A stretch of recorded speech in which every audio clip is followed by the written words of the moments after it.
welcome back to Switched to Linux. This is the weekly news roundup business and these sillyville editions. These are recorded live Fridays, 9 p.m. Eastern Standard Time. You can always head on over to the website, SwitchedToLinux.com. Head on over to the live tab over there. This will tell you what is the latest live show and all of the stream links if you want to watch it live. There's also all the ways to support the channel over there on the sidebar. Also, we want to highlight that we have a Matrix room set up now. So if you want to go and join us over on the Matrix Public Spaces, we have like 4 rooms in there right now. I'll probably add a few more for some other things. Head on over into the social media link on the bottom, and you'll find the Element logo there right next to the RSS. So that is how you can find us over on Matrix. We're not in the public directory yet, but you can find it with that specific link and a Matrix account. All right, guys, let's get on into the news. First up, we have an update. Google Stadia. Of course, they killed Google Stadia, and then there was some question, what do we do with all this e-waste that you're about to generate, Google? And Greta'd be like, how dare you? And so Google says, we'll allow you to update it, all right? So Google is pushing out an update to the Stadia controllers to turn it into a generic Bluetooth controller. So that should be good news for everybody who tried out Stadia and has a Stadia controller laying around. With this final update, you will be able to use this on anything that you can use a generic Bluetooth controller for. So that's actually really good news. Way to go, Google. And I guess now you can get on and play some of these games. Are these Stadia games? My Lord. No wonder it failed. Sorry, I'm just not a gamer. Don't ask me gaming questions. I don't know. I still play Warcraft 3. Crying out loud. I was in college when that came out. All right. Next up, Microsoft decides to break a lot of things with updates. Should we call these downgrades? I mean, really. The first one, we had a botched Windows Defender problem, still facing problems. So I think what it's doing is it's killing a lot of link files. I think what might be happening is Microsoft is realizing that since they are killing macros from the system, that after killing the macros, in Microsoft Office, people are finding other ways, and the number one way right now is deploying link files. And it looks as though Windows Defender is just killing link files all over the place. It's like, hey, that's not important. It's kind of like me when I had my very, very, very first computer. I'm in I don't even think, was I in high school, middle school? I don't remember. I think I was actually still middle school or something. And I get this 286 computer. We bought it off somebody who bought a real computer. It had Jeopardy on it. I'm like, man, this disk is full. Let's delete a bunch of these files. I don't know what these are. C:delete. And then I'm like, my computer doesn't start. No kidding. That's what Windows Defender is doing. Only Microsoft should know better. I was just a stupid middle school kid. All right. So with that, though, Microsoft pushed out the errors. Windows Defender is now killing stuff, but that's not the only thing. Of course, you might be like, all right, let's just go ahead and use a system restore. No, Microsoft broke that too. You try and use the system restore point, and Microsoft breaks your system. Windows 11 apps might not start after you use a system restore. They acknowledged a new bug affecting some Windows 11 applications, triggering launch issues and causing them to display errors after a system restore. After a restore to a previous restore point on a device that's running Windows 11 version 22H2, some Windows applications that use MSIX Windows app package format may experience various instability problems, including failure to launch, freezes, and crashes. What is this, submillennial failure to launch? Kick those kids out of the house. All right, Microsoft apps are known to be affected by this, include Notepad, Paint, Microsoft Office, Cortana, and Windows Terminal app. So, everything that's useful, except Cortana. That can go to hell. All right, the list of apps is not complete. Any Windows application using MSIX Windows app package format may experience the same issues. And so the app can't open. Basically, Windows is regressing back. Linux is getting better. People are saying, well, Linux isn't stable. Right now, Linux is a whole lot more stable. Come on, guys. Manjaro is now more stable than Windows 11. It's time to switch to Linux, folks. Let's do it. All right. Well, moving off of that, let's head on over to some Tesla stuff. Apparently, the 2016 video promoted by Elon Musk as evidence of Tesla self-driving, according to an engineer, says it is entirely staged. This is something I could have told you a long time ago. In fact, I think I probably did tell you a long time ago. So they used it to promote self-driving technology, staged to show capabilities like stopping at red lights, accelerating at green lights. The system did not have, according to testimony by a senior engineer. The video, which remains archived on Tesla's website, was released in October 2016 and promoted on Twitter by Elon Musk as evidence that Tesla self-drives. Or drives itself, I guess, being accurate. The Model X was not driving itself with technology. Tesla had deployed whoever this dude is, director of autopilot software at Tesla, said in the transcript of July. So basically, everyone's putting Elon Musk under a microscope. And if you're jumping over here going, you just don't like Elon Musk. No, guys, I've always made fun of Tesla. I've always made fun of Elon Musk. Come on. I've never had really good praise to say about any of them. Come on. The funniest thing, though, is I'm doing some research for some of my other tinfoil hat time. I was reading up on the ESG companies. You know, Tesla was booted off of the ESG because it's not green enough. So the leading company in making electric cars to save the planet from those evil fossil fuels is not green enough. Let that sink in. I'm not going to say any more because we're on the tubies.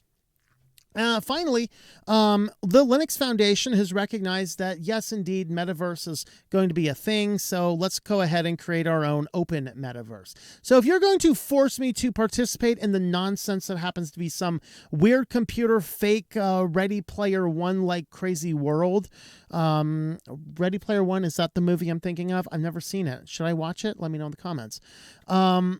Linux Foundation's like, you know what? Let's just make an open source one. So if you're going to force me to be in one of these things, Metas or Linux, I'll take the Linux open source one, but it's going to be a cold day in hell because I'm not putting on this stuff and being like, oh guys, look at this. I can hang out without my feet or whatever else, and we can pretend this is all really cool, even though all of us are like, I wish I were at home, whatever else. But yeah, Linux Foundation is joining hands. This is openmv.org if you want to read more about it. I think this is their initial press release. They established a path to accelerate the journey to an open metaverse. Linux Foundation, nonprofit organization focused on fostering innovation through open source, established the formation of the Open Metaverse Foundation with a mission to provide a collaboration space for diverse industries to work on developing open source software standards and an inclusive, global, vendor-neutral, and scalable metaverse. All right, some of that's a little frightening to me. But if you're going to force me to be one and you're like, you must join a metaverse, you must join a metaverse, then I'd rather join an open source one. Just kind of say. What do you guys think? Let me know in the comments. Well, if you want to help support the channel, we do use affiliates around here. We don't do sponsors, but we do affiliates. Linode, you can get $100 in credit, good for 60 days on Linode. For any new account, you can do all sorts of fun stuff, all sorts of servers, gaming servers, hosting websites, Jitsi, VPNs, anything you can think of. There's actually a few new hosting platforms I'm checking out. cPanel is getting insane. They have raised their prices $10 since I've been buying my cPanel license directly from them, and that has not been super long. So I'm checking out some of the newer ones, and I'll be doing that on Linode. You can head on over there, see all sorts of functions that we have. tlm.li/Linode. With that, guys, let's head on over to Sillyville, everyone's favorite destination. A couple of these are going to be related to technology. A couple of them were just too hilarious to not include. Of course, the first one, a drunken thief impales himself on the Archangel Michael's sword while stealing a statue from a church in Mexico. What? Well, the Archangel Michael won that battle, that's for sure. I don't think Daniel was delayed too long by the drunken dude falling on his sword. So, yeah. Basically, there was a church, Monterrey, Mexico. I don't know, was it some coyote or whatever else? But anyway, he's like, hey, I'm going to steal this statue of Michael. How do you, like, what happened here? Like, what is the statue like? How does this even occur? But anyway, he impaled himself on the statue, on Michael's sword on the statue, and then of course somebody saw this happen and alerts the police, and they get him out. And I don't think he died. I think he lived. Probably wished he didn't, but dang. That's the case. Now, of course, any Catholics out there, I mean, you know what his mistake was. He was supposed to be stealing the statue of St. Nicholas. Okay? If you're not a Catholic, you don't understand. St. Nicholas is one of the two patron saints of thieves. Anyway. This one was just too bad to not include. This is just like... So a cake in the office should be viewed like passive smoking, obesity expert warns. So next time there's a birthday in your office, do not even dare bring a birthday cake into the office. You may as well just go in there and light up a whole pack of cigarettes and just start smoking, because you're just going to kill everybody by bringing cake into the office. So, of course, they're like, cake is going to kill us all. Obesity rates on the rise. Holy crap, look at this. Obesity rates on the rise. Like, what are these ones? Overweight, including obese. This is just the obese. All right, so is this percentages? All right, so from 1993. Now, this is, I believe this is going to be UK. So I'm not sure where all of this stuff starts in the UK. But what you notice here is that, there's a slight trend up, but it's not really going up. What I would like to see is, what does this look like in 1980? Because this is an exponential growth. All of the obesity in America happened as soon as the government started telling Americans what the healthy diet is. Go figure. And here's just the obese. Of course, the obese is going up that's a pretty linear up curve. It's a low slope, but not bad. This is really not the obesity, or the overweightness is not going up all that much. The obesity is, and like, this is all cake. No, this has nothing to do with cake.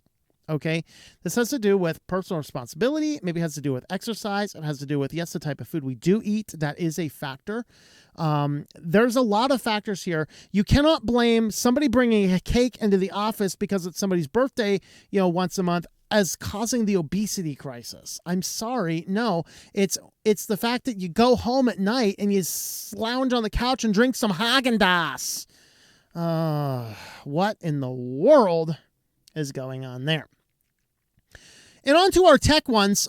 This one had to be in Sillyville, because TechRepublic is actually sitting here saying, which is the best password manager for you, Bitwarden or LassPass? Hey, TechRepublic, have you not noticed all of the LassPass breaches in the last couple of months? Like, the fact that LassPass just leaked its vaults? Which one's better for you? And they don't come to a final conclusion that it's Bitwarden. They're just like, we're just keeping it unbiased. We're giving you all the information. There is one mention here of, they recently disclosed a threat actor obtained access to third-party cloud-based storage service they use to store archives. However, they insist no customer data was accessed. Really? Look at this. January 19th. Dude, by now we know everything was accessed. Why are they doing this article? Well, I was like, this is very interesting. Bitwarden. Bitwarden.com. You can't see that at the very bottom of my screen. If I hover over LassPass, guess what? That's an affiliate link. They literally did this article to compare Bitwarden and LassPass to push an affiliate link for LassPass. Holy hell, TechRepublic. Get with the times. One passing statement, one passing paragraph about this. Everything else, oh, look how amazing this thing is. This is amazing. By the way, click our button multiple times. Click our button, click our button, click our button. Give us revenue for sending you to LassPass, the place where your stuff is going to be out there. Oh, of course, there's NordPass. Oh, look at that. That's an affiliate link too. Manage Adjun Engine. Oh, that's an affiliate link too. Guys, I use affiliates, but I do not use any affiliates for anything that is like bad. Even ExpressVPN, I think we moved it back up into the affiliates section after I gave it a good year. But for a while, I used to talk about ExpressVPN a lot. I linked it then to a page warning about some potential things before you'd want to use it. This is absolute nonsense. Pushing all these affiliates for a password manager that just sustained heavy breaching. That is something you will never see on Switch to Linux. If I see an affiliate that misbehaves, I will take it out immediately. And if you notice all my links are tlm.li, that is my own private link shortener that I use the same links. So if there's an update in there, anybody going back and watching my old videos will get a chance to see what's going on. And if something like LassPass, the same exact affiliate link I used 3 years ago before the problems, I simply updated my link shortener to take that exact same link and redirected that back to a warning page. That's why I use tlm.li. That's my own private link shortener. That if one of my affiliates is misbehaving, you're going to be redirected to a warning page, not to the ad revenue right away. All right. That's something I do over here. And that's also why I'm not a huge fan of the ad spots and things like that. This is an example of really, really, really poor taste, pushing an online password manager that has just leaked its entire vault. Holy hell. Oh, get some sign up today. No, thank you. How about click the little X at the top? And on to our last story. The State Department goes to war. They changed the font. Caused a big ruckus. They changed their font. They picked Calibri over Times New Roman. And guys, it was the Diversity and Inclusion Office that made this change. Because Times New Roman is racist. It's bad. We have to use Calibri now because it's more open to diversity and inclusion. It's literally what the article says. They've used Times New Roman font. They want to adopt Calibri. I mean, it's the government. At least they didn't adopt Comic Sans. All right. And cable sent Tuesday obtained, let's see. The department uses larger sans serif font and high-level internal documents and gave the department's domestic and overseas office until February 6th to adopt Calibri as a standard font for all requested papers. By the way, Microsoft is moving away from Calibri very soon. So they're a little behind the times. The Times New Roman, Zara Changen, read the subject line. Great. So they say that the shift to Calibri will make it easier for people with disabilities who use certain assistive technologies, such as screen readers, to read department communication. Does this Fetterman have something to do with this? Was Fetterman on the community of this? We need to have our diversity and inclusion officer fix our state secretary stuff so that John Fetterman can actually read our stuff. Great. Do I still count as a Pennsylvania that I'm broadcasting from the Arizona desert? Let me know in the comments. Lord help us. Although I don't know who'd be a worse choice. At least I know the enemy Fetterman is to the state. Oz. All right. The change was recommended by the Secretary of Offices of Diversity and Inclusion, but the decision has already ruffled feathers among aesthetic-conscious employees who've been typing in Times New Roman for years in cables and memos far-flung embassies and consultants around the world. I gotta say, I like the Calibri font a little bit better than the Times New Roman font, but and you know, there's things like if you're doing an online presentation, you don't use a font like Times Roman, you use something like Calibri because it doesn't have all the hooks and bells and stuff that can get in the way. But some people read the Times New Roman font better than Calibri because Calibri can be hard to read under some circumstances. So Fetterman's machine can read it better, perhaps. I don't even know why that would make a difference, but you know, I would have figured that a classically used, long used system that was used to train AIs about reading text recognition would probably work better than Calibri. Just a thought. But you know, institutions like the Pentagon, currency, fighter jets, tanks, missiles, State Department, words are the coin of the realm. That's right. I'm trying to think if there's anything else in here that was just hilarious, but yeah, that's kind of what's going on. Basically, the State Department goes to war over, some people really want to keep that Times New Roman. Some people like the Calibri's it, but this is what happens when we hire an inclusion and diversity office. We spend resources on figuring out which font to use. How wonderful. Well, if you'd like to help support the channel, we do have a locals page. Head on over to switchtollinux.locals.com. You can join us on over there, and we can go ahead and build a good community that way. With that, guys, thanks for watching, and we will see you next time. Thank you for watching this video from SwitchedToLinux. This channel would not be possible without the backing of the program supporters scrolling on the screen now. You can be a supporter at Patreon at patreon.com/TOMM or at thinklifemedia.com. I also want to thank the open source community who creates such excellent software that makes producing this show possible. Please remember to support your software communities. Thank you, and I hope that you enjoy switching to Linux.